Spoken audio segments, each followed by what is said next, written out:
This is exactly right.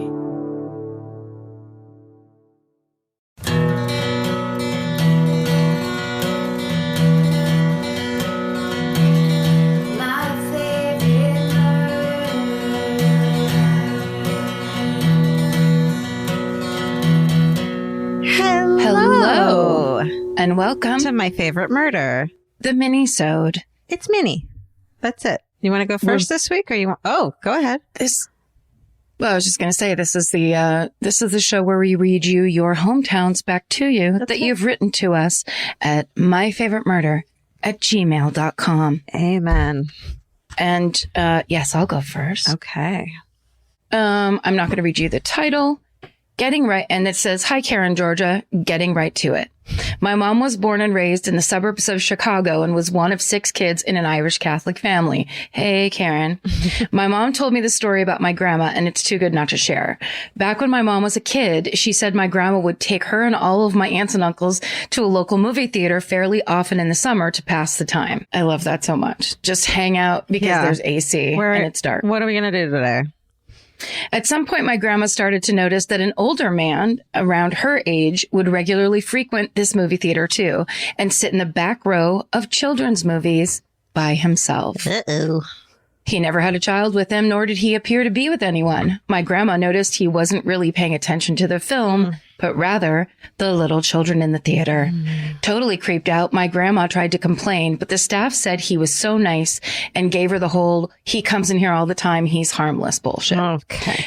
So after seeing this man a few times, my grandma stopped taking my aunts and uncles to the theater because she couldn't get past how weird it was. Now, I'm not sure how much time passed, but one evening my mom said that my grandma was watching the news when the whole John Wayne Gacy boys in the crawl space thing broke. My grandma yelled at the TV, "That's that creepy bastard from the movie theater." John Wayne Gacy? So, yeah. The creepy man in the theater had to be looking at little boys because it was John Wayne fucking Gacy. My grandma has amazing intuition. It's kind of crazy to think that he could have been eyeing my uncles at the time. Yeah. Who knows what would have happened if my grandma didn't trust her gut. Also crazy that my mom's family literally saw him in the flesh.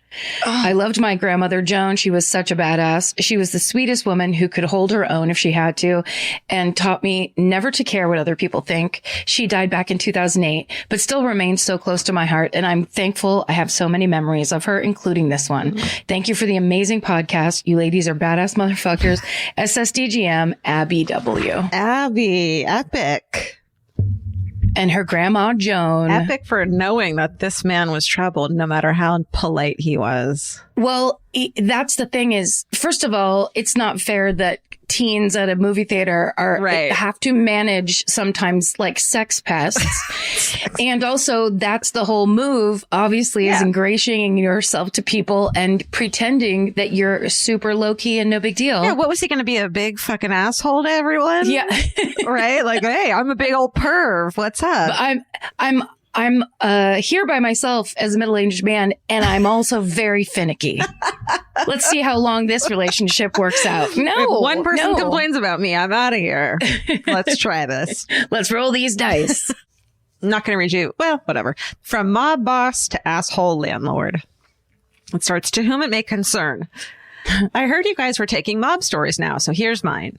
One summer, I worked in a court aid service in Massachusetts. We mostly helped fill out paperwork and explained how the court system worked for litigants.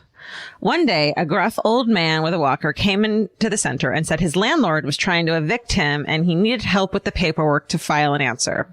The packet to file an answer is long and tedious, so he complained to me about his landlord while I filled everything out. Everyone who came through the center complained, understandably, about a landlord, ex-spouse, the government, attorneys, me, etc. So I didn't think much of this man's particular complaints. Mostly people just need a sort of therapist to listen to them. So I say something like, "Your landlord sounds like an asshole," to which he replied, "Sweetheart, you have no idea." I eventually finished the paperwork and brought it to my supervisor. He took one look at the landlord's name and asked, "The landlord's name is Howard Winter?" I replied, "Yeah, do you know him?"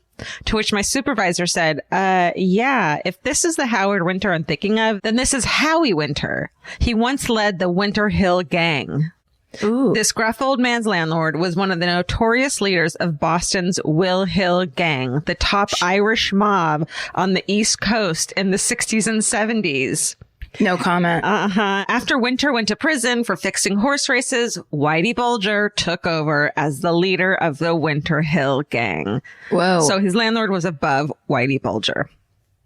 My supervisor did some Googling while I went back to the man and explained how the rest of the court proceedings would go. I also told him that he needed to serve the answer on his landlord. And I asked if he was able to get the paperwork to his landlord. He had to serve this guy, basically. He said, yeah, he's on house arrest, so he's easy to find. Oh my God. I had no idea how to reply, so I just go, okay, great, good luck. Meanwhile, my supervisor found Winter's entry in the all-knowing Wikipedia. Lo and behold, the, quote, later in life section said that after Winter got out of prison, he became a property manager. It also said he was arrested and released on bail for extortion charges in 2012. I don't know what happened to the old man, but I like to think he served his answer to Howie Winter as a big FU and got to keep his home. Stay sexy and background check your landlords, Nora. I don't think I would serve Whitey Bulger's overling. The fact that the complainant, if that's a word, is the person who has to go serve is nutso. Absolutely. That's and dangerous. That old man. Yeah. That's like, we need to rethink that system, I think. That's like sending someone to the gallows. I mean, best case scenario, it's just an asshole landlord. Right. But in this case, in this very specific instance, it was a person who's not unfamiliar with gunplay. No. And the tenant knew that. But I feel like old men are like, fuck that shit. I don't care. So good for him. Jesus. That's intense. That's some intense civil work. Litigation. Yes. The subject line of this one is, my sister thought she killed me. Hey, y'all. I grew up in Arkansas, right outside of Little Rock. The town was very small, and back then, there was hardly any development, which meant our double-wide trailer sat on a piece of land surrounded almost completely by the woods. There were 6 of us girls, and we had nothing to do most of the time, so we created our own entertainment. Wow. What a life. Of course you did. 6 girls. Oh, God. Yeah. Oh.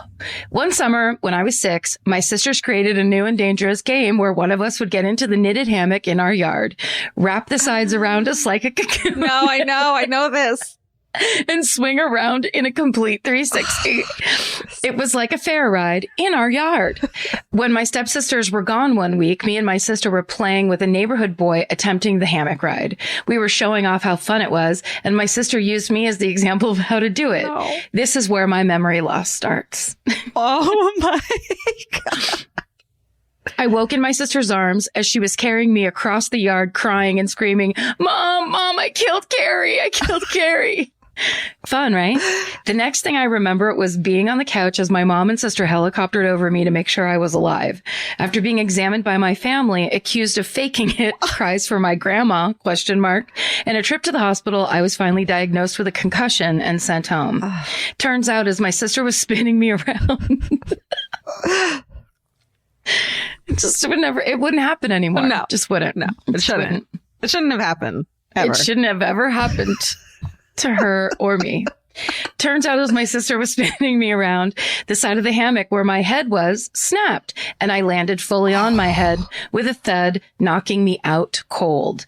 The boy we were playing with immediately hopped on his four-wheeler and ditched me and my sister. What a dick. They wrote in parentheses, asshole. And when my sister checked on me, she said my lips were blue and she was fully convinced I was dead. She had no choice but to scoop me up while sobbing and carrying me into the house in a complete panic. Another thing I remembered was the next morning, I woke up thinking, hell yeah, I don't have to go to school today because I went to the hospital last night. And my mom completely shattered that thought by replying, oh no, honey, it's Sunday. And the doctor said you can go to school tomorrow. Oh my God. Anyway, stay sexy and teach your goddamn kids never to trust a hammock. Bye, Carrie.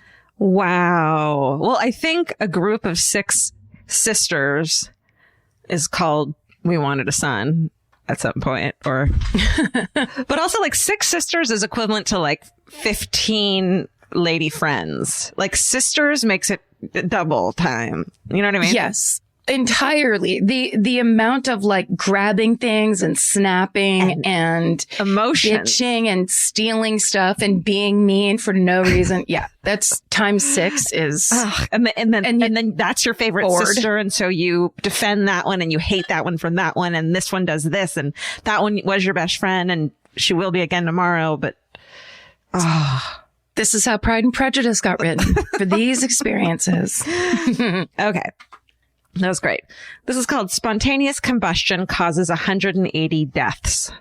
Ooh. Hey, y'all. Just listened to episode 269. And after hearing about all those spontaneous combustion deaths, I was inspired to write in. In 1897, at a film festival in Paris, a projector-carrying nitrate film caught fire and caused the deaths of 180 people. Nitrate film was a popular film stock in the early 20th century. This film is extremely flammable and produces its own oxygen supply as it burns. Because of this, it's very hard to put out and can even burn underwater. No way. Remember the fire that was at the silent movie theater? Yes. That's why it happened, is all the old film. It only takes a few decades for the film to start deteriorating. As it deteriorates, it emits large quantities of poisonous flammable gas and under the right conditions has been known to spontaneously combust. In 1937, a 20th Century Fox silent movie film archive spontaneously combusted due to poor ventilation, extreme heat, and a buildup of poisonous gases from the nitrate film. It took 150 firefighters to put out the fire. Only one person died and a few were injured, but it was deviating in terms of silent film history. More than 40,000 reels of negatives and film prints were destroyed. 57 truckloads of film were hauled from the site. This fire destroyed 75% of Fox's silent movies from before 1932. Which I'm so glad they wrote this in because I've heard this before and there's a reason so few silent movies exist. It's because of this kind of film and they all fucking exploded and shit. Mm-hmm. This email is a PSA to anyone who finds film from before the 1950s. There's a good chance it's nitrate film, even if it doesn't say so, as not all of them were labeled. This film is extremely dangerous and should be dealt with properly. Always handle it with gloves and store in a cold place. Thank you so much for making this podcast. I've been not working in person at my job since last June. I work in a government archive and apparently I can't take the documents home because they are, quote, confidential and important. So I have to come to work. Your podcast has kept me sane and laughing throughout this crazy time. Stay sexy and keep away from combustible materials. Natasha, she, her. Love that PSA. I mean, it's that kind of thing where like, then now everybody go check your attic and or basement and or garage. Because if there's like, oh, these were my grandma's home movies. Is that what she's saying? I don't know. But also like I go to estate sales and it's like, oh, look at this old timey thing that'll look great on my shelf or whatever. And it's like, no, don't buy that. I'm Kate Winkler-Dawson, the host of Tenfold More Wicked on Exactly Right. And this is my new show, Tenfold More Wicked presents Wicked Words. I've interviewed writers about their best true crime stories, like Brian Burrow, who tells me about going to high school with a serial killer. Dude, if you're lying about this, you're lying about everything. Well, it's manipulation. Yeah. Tenfold More Wicked presents Wicked Words is now available on Exactly Right with new episodes every Monday. Follow Tenfold More on Twitter and Tenfold More Wicked on Facebook and Instagram. Subscribe now and find Wicked Words on the Tenfold More Wicked feed on Stitcher, Apple Podcasts, or wherever you like to listen.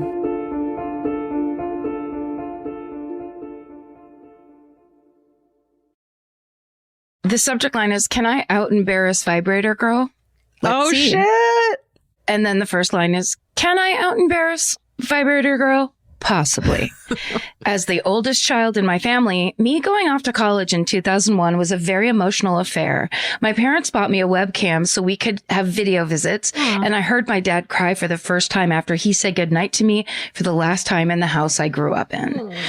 For all you middle parters, Webcams in the early aughts came with their very own quote unquote website. You'd turn on your webcam, a weird little ball you'd mount on top of your CRT monitor, and it would be live at its specific site, which had like 150 unique characters so people couldn't stumble across it. We had a handful of video visits in my very first weeks of college, especially because it was September of 2001. Oh. But as my absence normalized and my younger siblings' extracurricular high school schedules picked up, our visits became difficult to schedule and extremely rare. So late one January night, I was chatting with my webcam on with an on-again, off-again boyfriend while sipping some apple pucker. Oh, geez, I know where this is going. Things got flirty and consensually, with the sexual confidence only born by a tipsy college freshman, I took off my shirt and was chatting in my bra. Oh my God. He really wanted me to take off my bra, but our sexy chat was interrupted by the phone ringing. Before I answered, I knew it was my dad. Oh my God. And then this is in all caps. Put some goddamn clothes on. For some reason, late that night, he and my mom had missed me and went to my webcam site thinking that they'd get to see my face by chance for a minute before they went to bed. They saw much more. Oh my God. My ultra-Christian mom was crying and my dad was absolutely furious. I tried to explain that I was just chilling out in my dorm room. But they didn't buy it. I love that idea. No, this is me in college. I just like to sit around in my bra. In my bra. I don't know one woman who's done that or does that. Sits in her bra? Yeah. No. You take those off the moment you walk through a door. It's all or nothing. Yeah. Oh, they also didn't know I drank alcohol. So that little charade came crashing to a halt. It was the most awkward phone call of my entire life. I am now 37 years old, and the story comes up every once in a while, and I still haven't admitted to my parents that I was chatting with a guy, even though all caps, they know, and all caps, I know they know, and all caps, they know that I know that they know.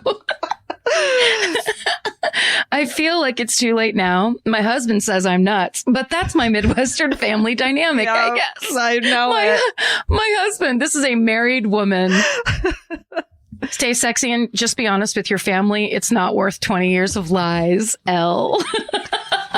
That is, I mean, yeah. God damn. Sucks. I feel like the drinking part would be worse than the shirt part, because at least, or the bra part, because at least she wasn't completely topless. Like, by the grace of her mom's God, she fucking had those nips covered. Ugh. But miraculously, because of her mom's God, no one's looking for silver linings. They're only seeing like the devil is in our daughter's dorm. I'm always trying to bargain with bad things, you know? But think about it this way. Maybe she had great tits and now her mom was proud of her great tits.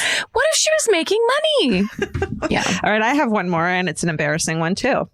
Perfect. This is TSA trauma, lighthearted ? Which I think are always the best. Lighthearted ones you judge. Ladies, a few minisodes ago, you told a story about Georgia's TSA trauma, and I have my own story I thought I'd share. Why did I tell that story? Totally forgot about that. Please don't. But I won't, but we already did. You can go listen to it. But this person is clearly so far behind that they're just like, oh no, it's probably so long ago. We're so far behind on reading emails. She sent it like 6 weeks ago. True. Well, yeah, there's people who have a 4-year complaint. That's okay, right. Go ahead. I've traveled for work my entire adult life. And so not only do I have pre-screen, I have a system for all my required liquids. Remember when we used to travel? I do. Pre-screen. Before I fly, I refill all my travel size bottles, put them in a 1-liter see-through bag, and tuck them into my carry-on before packing. Because I have the pre-screen status, I don't usually have to take liquids out on my carry-on. Right after one particularly hellish work trip, I had a personal trip planned with my husband. A sexy trip to make up for all my time away from home. It was a quick turnaround, so when I got home, I refilled my liquids, tossed them at the bottom of my bag, and packed my sundresses and bathing suits on top. At the last minute, I tossed in a bottle of lube into my carry-on. And then she said, as Karen says, traveling is dehydrating. And I rushed back out to the airport. I didn't think much about the security screening process until a large, loud TSA employee said to me, "Ma'am, please come open your suitcase." Again, I didn't think much of it because I go through screening all the time without issues. I'm a professional, remember?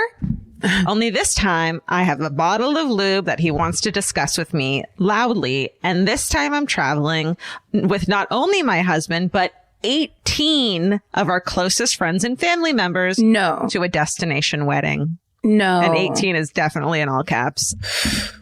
Needless to say, the trip felt deeply unsexy pretty quickly. My TSA guy had no chill and gave me a loud lecture on the importance of understanding that, quote, lube is a gel and gels are liquid, and we wouldn't be having the discussion if I followed the rules. I think I nearly died of embarrassment. No TSA guy has chill because this is what they live for. Yeah. You know? Well, the moral of the story is that lube is a liquid and it cannot just be tossed into a carry-on. Or, as the TSA employee loudly shouted, "Lube is a liquid, ma'am." SSDGM V. That I think that TSA employee was passive aggressive at the very least. He was a troll at the worst, and but like, why would you? First of all, just don't raise your voice in public. But why not? Why can't everybody be like that? Yeah. If you want to talk about anything, any liquid, you still have to whisper and have somebody come over separate. You know, why would you be yelling anything across an area? You know, it might be his trigger is dehydrated women. That could be like really what gets him going. He gets really agitated, and this is all kind of it. He's trying to protect and defend. Yeah. Ma'am, drink some water, please. Ma'am, please. Is that amazing? That's it. Good job, guys. Send in your stories, whatever they may be. Have fun with it, you know. And if you're in the fan cult, you can come and listen to the 2 bonus hometowns that we're going to do for you guys. That's right. We're about to do them. Check it out at myfavoritemurder.com. The what's it called? Mini Minisode. It's called the Mini Minisode. Yay. Thanks for listening. Stay sexy. And don't get murdered. Goodbye. Elvis, do you want a cookie?